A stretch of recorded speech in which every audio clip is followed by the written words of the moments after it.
Everyone, it's Anthony Ramosah. Okay, so Fox's series 911 Lone Star gives us a very interesting look into the professional and personal lives of the fire department, the paramedics, and the police department. Actor Rafael Silva plays police officer Carlos Reyes, and for 2 seasons, we have been loving this storyline that Carlos and TK have. Some people say Tarlos. But anyway, Rafael is joining me today. How are you? I'm doing well. Thank you so much, Anthony. Good. Okay. Well, first off, big episode that we've just come off of for Carlos. I think it was kind of a breakthrough for Carlos in a lot of ways. With it, obviously, it brought Carlos and TK closer, but I think with specifically around conversations with Carlos and his dad. Tell me a little bit about what it was like for you to do that episode, because I think it is kind of probably one of Carlos's biggest. Yeah, no, absolutely. It was one of my first times shooting back to back to back to back. So I did a lot of sleeping, a lot of catching up on resting. Whenever I was on set, I made sure to just make sure that I'm taking care of myself and taking everything one day at a time. But the storyline of Carlos, I think it's very similar to a lot of people. Not only police officers, LGBTQIA plus members, but all over the world. I mean, what does it mean to be in a position of as a first responder, as a gay first responder, and also someone who risks his life every day to put others in front of his. But knowing the back of his mind that he didn't fully growing up have the support system that he needed, or he didn't feel like he did. So I think, discovering this arc throughout this episode, I think it was imperative to really just show the layers of this guy and how he kind of represents a lot of people. Carlos, he represents a lot of communities, right? Let's say the Latinx community, and then there are the subdivisions of the Latinx community. There is the Latinx community found in Texas, the Mexican American Latinx community, and then there are the Tejanos, and then there's the LGBTQIA plus community, and the police department, and being queer in the police department. So I think when Carlos took center stage, all of those communities also took center stage. And Carlos having, the voice that he had in this episode, I think also allowed all of these communities to also have that moment, that voice. And I think that's a moment of celebration, really.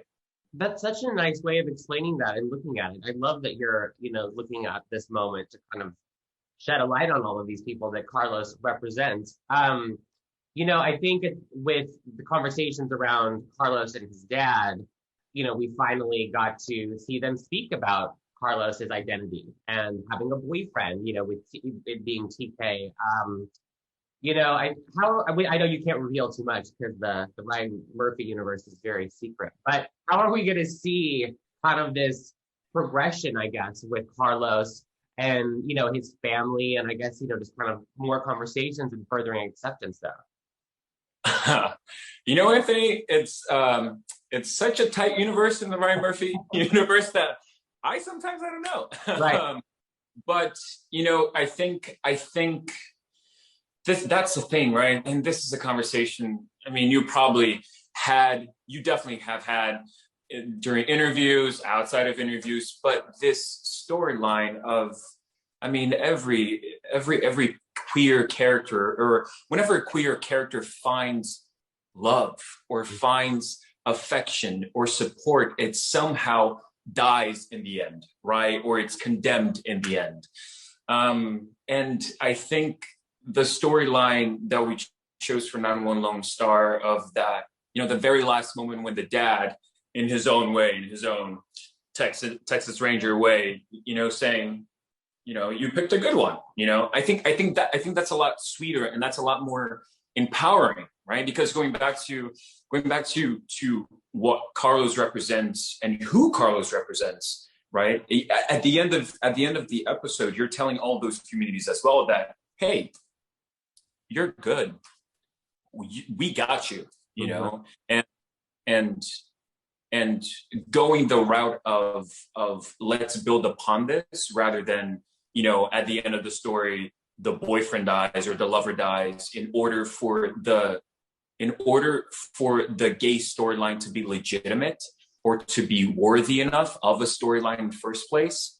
I mean, for me choosing the former, the positive side of all of this is a lot more empowering, right? And what we have accomplished so far says a lot of where we want to go as well as you know, as a show, and what really interests us.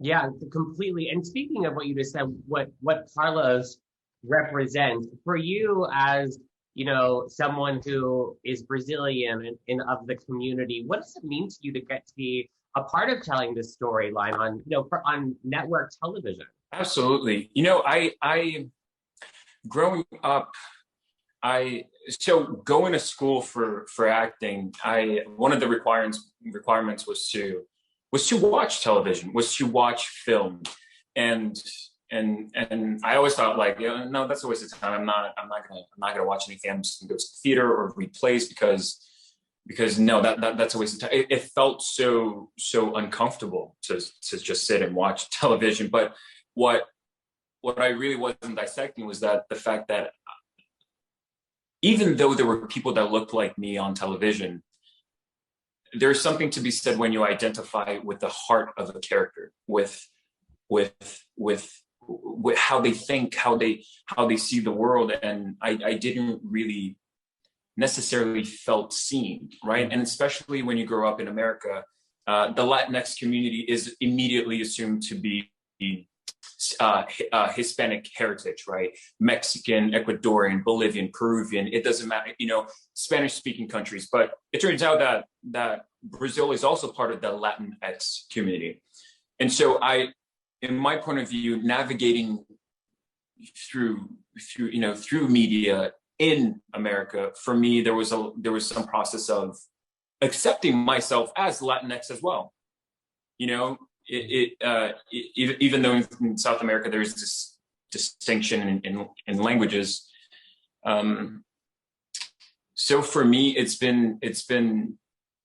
really, you know, going back to what Carlos and who Carlos represents, it's been a moment to engage on who identifies with Carlos rather than making it about myself, you know, which is so easy to do because it's at the end of the day, you're giving so much of yourself in order to bring this character to life. But really, once he's on TV, he belongs to the world, and as he should, you know. Absolutely. What do you think it would have meant, you know, thinking about that? What would it have meant to you to see someone like Carlos on TV when you were growing up, to see that character? What impact do you think that would have had on you, you know, if you were able to see a character like that when you were growing up? So a little thing that I used to do when I first moved to America, right? So I grew up in Brazil. I grew up in an environment where I didn't necessarily watch a lot of television or was connected to the computer much. So when I came to America, the world completely shifted, and I found myself watching a lot of television, a lot of films, primarily also to learn English and to understand my environment and what was happening. And so naturally, I started to discover that I had feelings for men, and that might have not been so common. So I found myself, after everyone went to sleep, maybe on a weekend, I would go to the family computer because we had a communal computer, and I would look up, you know, by myself late at night, look up gay films or LGBT films that portrayed, you know, people that wanted to find the love that I wanted, the perspective that I needed. So if little Rafael back then could have easily just turned on the TV and mind you, it felt so, you know, sitting in the dark and hoping that one would, you know, barge into like my little moment with myself and watching someone like me have a storyline, have a story to begin with. It felt so dangerous, and it felt so wrong, right? So if Rafael could just turn on the TV and watch a Carlos and TK share a moment of growth and growth and communication. How do I phrase that? Of getting to know each other, getting to know how to be themselves with each other, and they just happen to be gay. Just normalizing it, yeah. And it's like, and that because then the conversations that are taking place could be between myself and a family member, but all the conversations that need to take place are right here too. It's like, oh, this is okay. Oh, what is this to begin with? Oh, we kind of look alike. Oh, we kind of have the same intonation. Our our hearts beat the same way. And oh, it's okay. It's fun, I completely understand that. I remember back in the AOL days, logging onto my family's computer to figure out, my feelings as well. Speaking of, I think if fans come up with a term, Carlos, which a lot of the fans like to call TK and Carlos, I think you've made it in terms of fandom. So what have some of the fans said to you, whether it's Latinx fans, LGBTQ fans? Because I know that this storyline is really resonating with people and sparking a lot of conversation. So what is some of the fan feedback been, whether it's on social media or however? Yeah. I mean, Anthony, first of all, I need to give a very honest shout out to all of the consistent viewers and all of the dedicated fans on social media. They keep us quite literally going. And I'm extremely grateful for that. The first promo that came out for one of the very first promos that came out season 1 for 911 Lone Star showed a sort of imagery of intimacy between of the then unknown character of Carlos and TK. And that was basically the birth of what fans started calling Tarlos. Mm-hmm. And that took off on its own. There was no advertising on TK and Carlos specifically. So that indicates to me that people were ready to see their relationship. People were craving their relationship, intimacy between two characters that look like, TK and Carlos. And that also lets me know that, perhaps we should legitimize these storylines. Perhaps we should have more. Perhaps we should stop making such a fuss about it. But that also tells me that like I said before, how these different characters speak for different communities. The love that has been shown for Tarlos has been abundant, and I couldn't feel more gratified and flattered. But I think, and every Tuesday fans post on social media with the Tarlos Tuesday hashtag, which has been created over several episodes. But I think the most important thing that for me as an actor and as just as a person is that showing the relationship between two queer characters in a positive and empowering light is extremely imperative because the conversation that we said before, the tragedy aspect, in order to legitimize these storylines is extremely, it can be life-changing.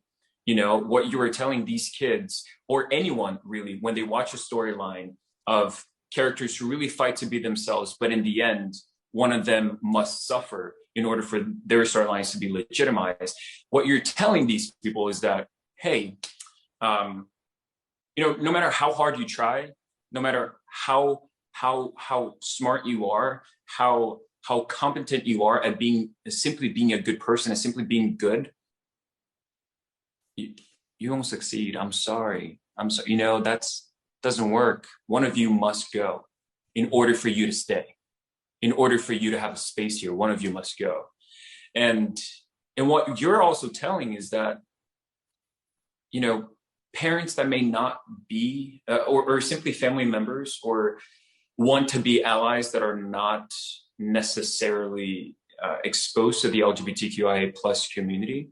What you're telling them as well is, hey, no matter how hard your kid tries, no matter how hard your friend tries, it's not going to work for them. So don't bother supporting them. Don't bother advocating for them. And right, and that kind of triggers this domino effect and mentality of, well, therefore I'm not going to try to find resources such as, hello, we're here, resources for people to find themselves and feel like they're being heard. So portraying these characters in a storyline where they happen to be gay and they happen to be in a relationship and growing together and finding themselves through that. And they also happen to be in a position where they can save lives. They maintain the safety they maintain public safety. And it's you're also telling the viewers that they can do that too, and they can be that too. I love that. Thank you so much for sharing that. I was curious, thinking about Carlos, and his family dynamic. Obviously, we've gotten to see a lot of that, especially with his father, being a little bit more traditional, obviously. Did you share or identify with any of Carlos's experience with family, in your own life? Basically, did you share kind of any of those similar, I guess, did you identify with any of those kinds of, similar situations that Carlos is going through with his own family? I think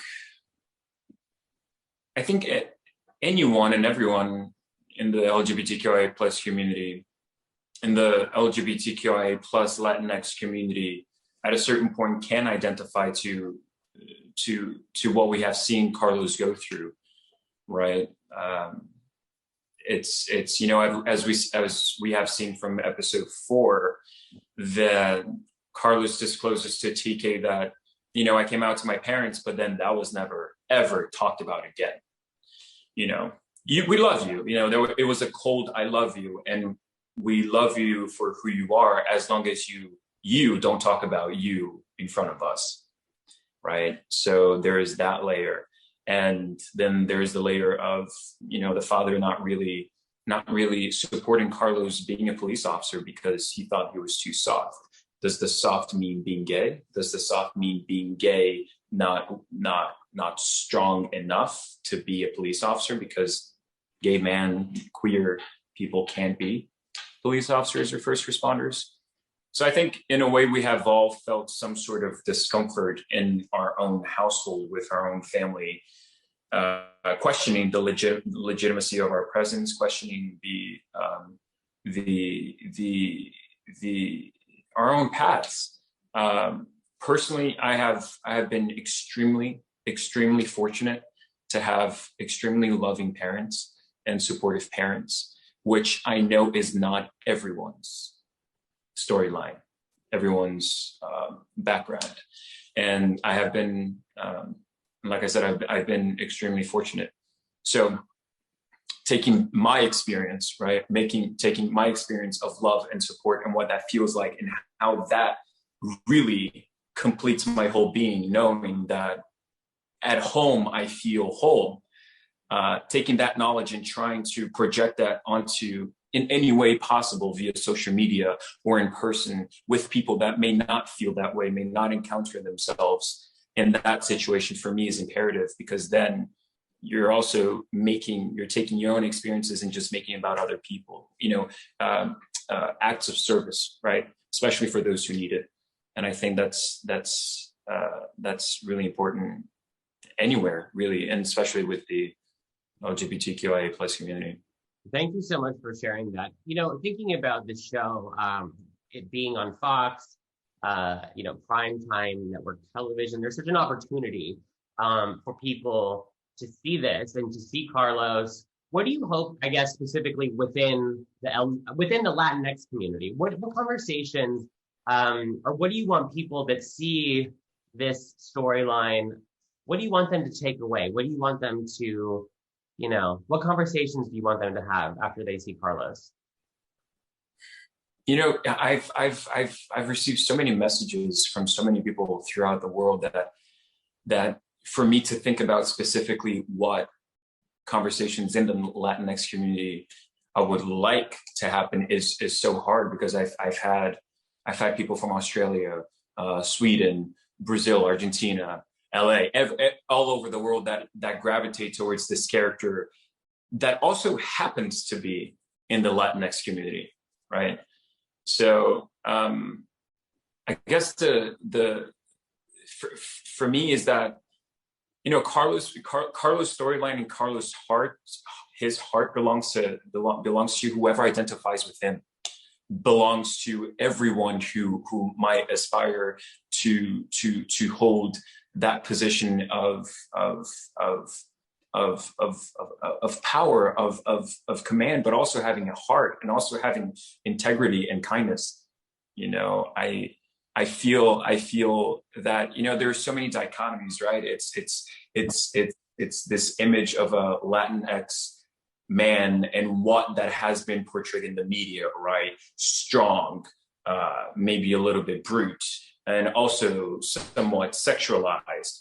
And that doesn't really go well with having a soft heart, or just a heart, or just being kind to others, right? And then being gay on top of it, and then being a police officer on top of it, is that Carlos portrays all of these sides with a lot of humanity, which at the end of the day, I think is what we all crave. It is just some sort of understanding, somewhat of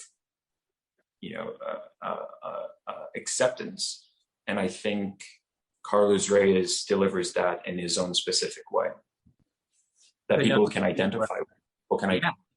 Absolutely. Yeah. Rafael, thank you so much for sharing, and thank you so much for telling Carlos's story. Everyone, just a reminder out there that 911 Lone Star airs Monday nights at 9 on Fox, and you definitely want to tune in, because I want to see what happens to Carlos. I want to see what happens to Carlos and TK. I have a lot of ideas and theories, but we'll see what happens. But Rafael, it's so good to see you. Hopefully one day we'll get to see each other in person. But I know, right? Yeah. Thank you. Take care of yourself. Yeah, of course.